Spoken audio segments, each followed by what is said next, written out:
Why does my Streamlabs OBS keep disconnecting? Hello everyone, welcome to this channel.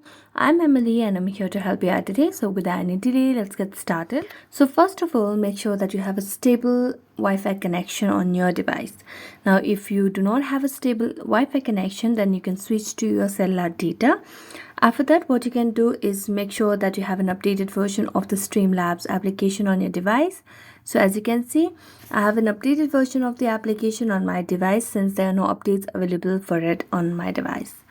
So I'm going to go back and then make a long press on Streamlabs application over here. Then tap on App Info.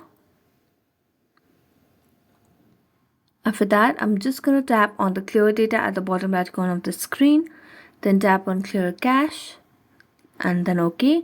Then tap on app permission and make sure that you have toggled on all the required options that are needed for the Streamlabs to operate and connect properly.